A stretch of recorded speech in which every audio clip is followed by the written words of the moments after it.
Hello student. In environmental management, we can study the environmental conservation and biodiversity. Most harmful effect of the environment pollution occur in living organism.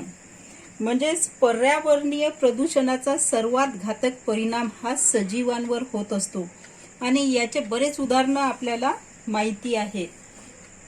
Biodiversity, we can know the biodiversity, and biodiversity is the richness of living organism in nature due to presence of variety of organism, ecosystem and genetic variation within a species. And that biodiversity are of three different level. And first level is genetic diversity. Second one is species diversity. It is first number, species diversity. And third number is ecosystem diversity. Occurrence of diversity among the organism of same species in genetic diversity. म्हणजे genetic diversity, अनुवांशिक विविधता कशाला म्हणतो आपण?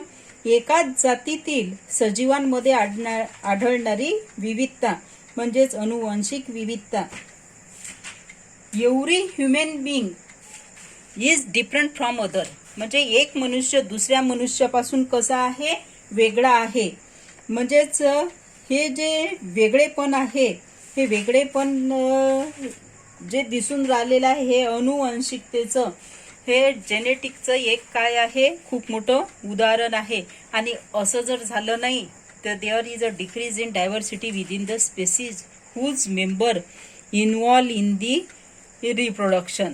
Then second one is species diversity. Innumerable species of organism occur in the nature and this is called as species diversity. निसर्गामध्ये सजीवांच्या असंख्य प्रजाती आढळून येत असतात आणि याच प्रजातीची विविधता असं म्हणतात. आणि या प्रजातीच्या विविधतेमध्ये आपण काय काय त्यामध्ये बघतो तर वनस्पती, प्राणी, सूक्ष्मजीव अशा विविध प्रकारचं काय बघतो? Diversity. Species diversity includes various types of plants,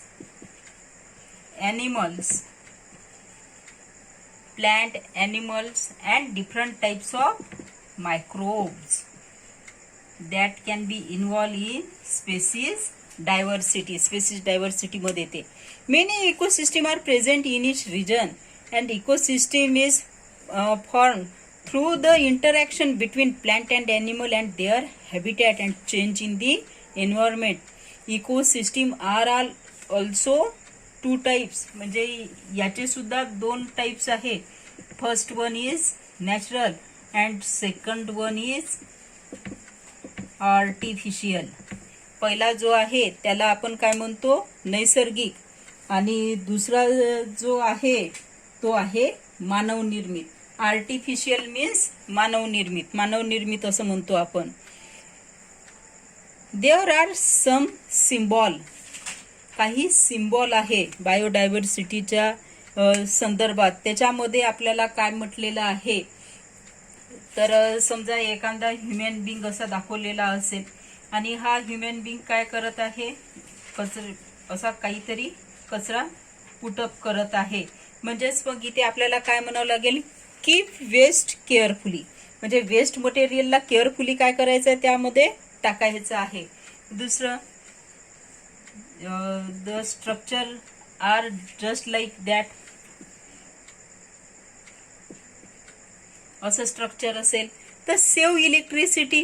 सायकलचं जर चिन्ह असेल तर त्याला म्हणायचं यूज ऑफ ग्रीन एनर्जी. आणि असे हात असेल आणि याच्यामध्ये पाण्याचा असा थेंब दाखवलेला असेल तर इथे म्हणत असताना आपल्याला काय म्हणावं लागेल? असं प्रकारचं असेल तर सेव्ह वॉटर म्हणावं लागेल.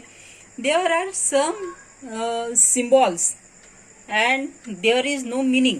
म्हणजे सिम्बॉल दिलेले पण मिनिंग दिलेले नसतात. हे सिम्बॉल पाहूनच आपल्याला ओळखावं लागतात की काय त्याचा अर्थ आहे. जसं असं असेल तर आपल्याला काय म्हणायचं आहे? Keep waste carefully. इथे म्हणत असताना सेव्ह इलेक्ट्रिसिटी, सेव्ह वॉटर. आणि सायकल नुसती असेल एनी टाईप ऑफ बायसिकल दाखवलेली असेल तर use green energy. How can biodiversity be कन्झर्व्ड?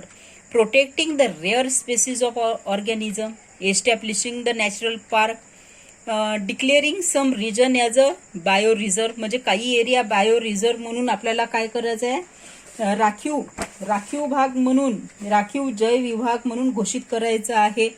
Then project for conservation of special species, म्हणजे विशिष्ट प्रजातीच्या संवर्धनासाठी खास प्रकल्प सुरू करणे. Conserving all plant and animal, प्राणी आणि वनस्पतीचं संवर्धन करणे. अँड ओबे द रूल, जे काही रूल गव्हर्नमेंटने केले असेल या संदर्भात ते आपल्याला ओबे करायचं आहे. And maintaining the record of traditional knowledge, पारंपरिक ज्ञानाची आपल्याला काय करायची आहे, नोंद करून ठेवायची आहे. मग आता असं जे पर्यावरण आहे, अशा पर्यावरणामध्ये माझी भूमिका काय राहील? What is the role of myself, म्हणजे आपली त्याच्यामधली भूमिका काय राहणार आहे, ती भूमिका आपल्याला समजावून घ्यायची आहे. आणि ही जर भूमिका समजावून घ्यायची असेल तर मग आपल्याला we have to study different point. My role in environment, we can study next point.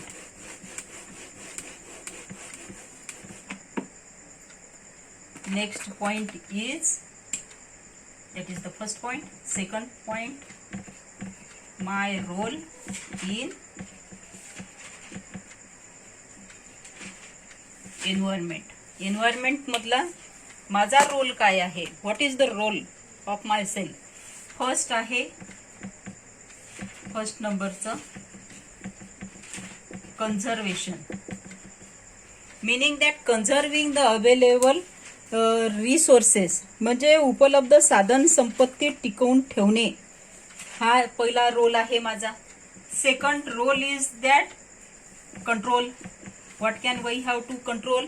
Preventing the harm, stopping the harmful activities and changing the mindset, म्हणजे हानी रोखायची आहे, हानी करण्याची कृती थांबवायची आहे. आणि याबद्दलची आपल्याला काय, एन्व्हायरमेंटच्या बद्दलची आपली मानसिकता बदलायची आहे. Third one is production. Third role is production, revival of harm factor of environment and attempting innovative, म्हणजे पर्यावरणामध्ये हानी झालेल्या घटकांचे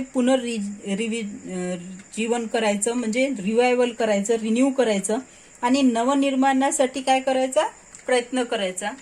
then fourth one is preservation. Preserving whatever has been left over, remedies to prevent the further loss and preventing unknown reason, म्हणजे जे उरले आहे त्याचे जतन करायचे आहे. हानी झालेल्या गोष्टींची पुन्हा हानी होऊ नये म्हणून उपाययोजना करायची आहे. आणि अज्ञात क्षेत्र जे आहे ते आपल्याला काय करायचे आहे, टिकवून ठेवायचे आहे.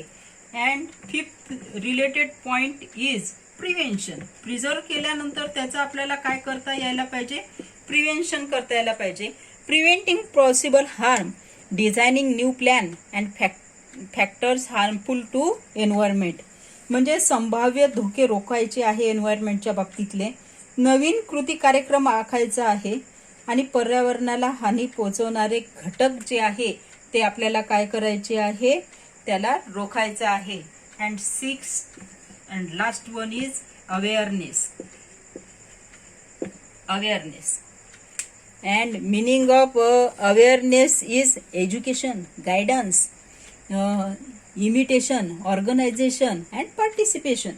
शिक्षण प्रसार कशाच्या माध्यमातून होऊ शकते, एक तर एज्युकेशनच्या माध्यमातून होऊ शकते, त्याच्यानंतर गायडन्सच्या म्हणजे मार्गदर्शनाच्या माध्यमातून होऊ शकते. अवेअरनेस म्हणजे ज्याला आपण जनजागृती म्हणतो त्याच्या मार्फत होऊ शकते. इमिटेशन म्हणजे ज्याला आपण म्हणतो की अनुकरण केल्याने होते. त्यानंतर ऑर्गनायझेशन म्हणजे संघटन, एखादी संघटना उभारली त्यामार्फत होते.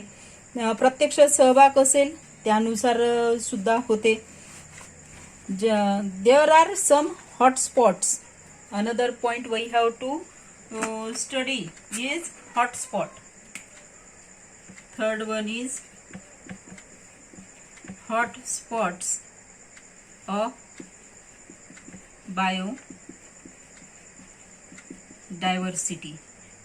Biodiversityचे some hot spots we have to study here. 34 highly sensitive biodiversity spots are reported all over the world, and such area had once occupied 15.7% of the earth. म्हणजे 15.7% एरिया त्यांनी काय केलेला आहे, कलेक्ट केलेला आहे. You can collect the information about the location of this hotspot present in the world. तुम्हाला जेव्हा कधी वेळ मिळेल तेव्हा तुम्ही ह्या हॉटस्पॉट्स विषयी काय करायची, माहिती गोळा करायची की असं काय आहे या हॉटस्पॉट्समध्ये आणि कुठे कुठे आहे, काय काय आहे ते सगळं बघायचं आहे. Next point, most important point is classification of threatened species. And first one is endangered species.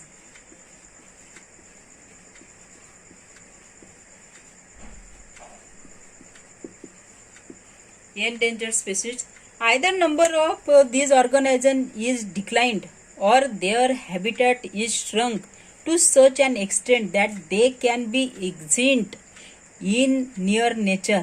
म्हणजेच इथे पाहत असताना आपल्याला हे जे धोक्यात आलेल्या प्रजातींचं वर्गीकरण करायचं आहे.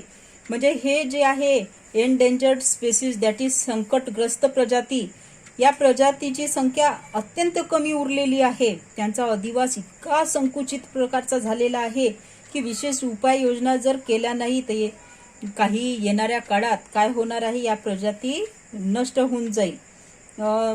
For example lion tailed monkey, म्हणजे सिंहासारखी शेपटी असणारा मंकी, माकड. लेझर फ्लोरिकन, म्हणजे तन्मोर, मोर वेगळा तन्मोर वेगळा, असे काही ॲनिमल्स आहे. Next species is rare species. Second one is rare species. In rare species, number of these organisms is considerably declined. Organism of this species being endemic may become extinct very fast. म्हणजेच या प्रजातीमधील संख्या बरीच कमी आहे आणि या प्रजाती स्थान विशिष्ट असल्याने जलद गतीने नामशेष होऊ लागलेल्या आहे. म्हणजे ही जी प्रजाती आहे हे पर्टिक्युलर एक स्पेसवरच आढळते. फॉर एक्झाम्पल रेड पांडा, आपण व्हाईट अँड ब्लॅक पांडा पाहिलेला आहे, ज्याला आपण ब्लॅक पांडा किंवा व्हाईट पांडा असं म्हणतो. पण रेड पांडा म्हणजे शेडिंग कुठल्या कलरचं येते त्याच्यामध्ये, रेड. मस्क डिअर म्हणजे कस्तुरी मृग, दुर्मिळ जाती आहे, आता तर म्हणजे नामशेष होण्याच्या मार्गावर आहे. पूर्ण जगामध्ये एखादा रेड पांडा असेल तर असेल, म्हणजे it is a rare species. And next is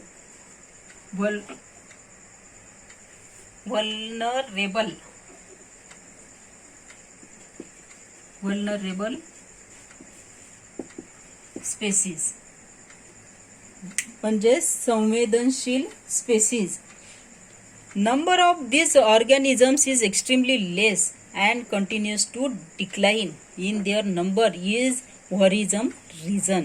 म्हणजेच या प्रजातीची संख्या अत्यंत कमी होत चाललेली आहे, सातत्याने घटत आहे आणि सातत्याने घटणारी त्यांची ही जी प्रजाती आहे हे एक चिंतेचं कारण आहे.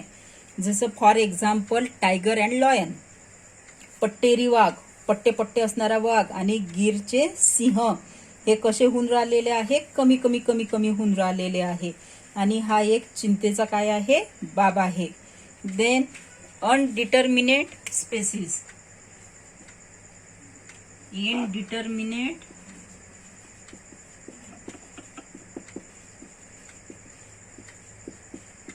स्पेसीज. इनडिटर्मिनेट म्हणजे अनिश्चित प्रजाती. आणि ह्या ज्या प्रजाती आहे ह्या विशिष्ट अशा ठोस अशी माहिती उपलब्ध नसते. जसं शेकरू खार, जायंट स्क्वेअर म्हणजे मोठ्या प्रकारची खार, याच्याविषयी माहितीच नाही आहे अवेलेबल. त्याच्यामुळे या ज्या आहे प्रजाती, यांच्या वर्तनाच्या काही सवयीमुळे आपण काय करतो, अशी ठोस अशी माहिती कलेक्ट करतो, पण यांची तशी माहिती नसल्यामुळे आपण ते कलेक्ट करू शकत नाही. 22nd may that is the day, and in that day World Biodiversity Day is celebrated. म्हणजे 22 मेला काय करतात, जागतिक जैवविविधता दिन आहे. आणि या जागतिक जैवविविधता दिनच्या दिवशी हे जे थ्रेटन्ड स्पेसीज आहे यांचा अभ्यास केला जातो, त्याचं रेकॉर्ड ठेवलं जाते आणि त्यांचा अभ्यास केला जातो. It is all about the chapter number 4. Chapter number 4, environmental management, is completed. You can write down the exercise given in beside the chapter. म्हणजे हा चॅप्टरचं जे काही स्वाध्याय दिलं असेल, एक्झरसाइज दिलेली असेल, ते लिहायचं आहे. उपक्रम सोडून बाकीचं पूर्ण तुम्हाला लिहून घ्यायचं आहे. आणि काही प्रॉब्लेम असेल तर माझ्याशी कॉन्टॅक्ट करायचा. थँक्यू.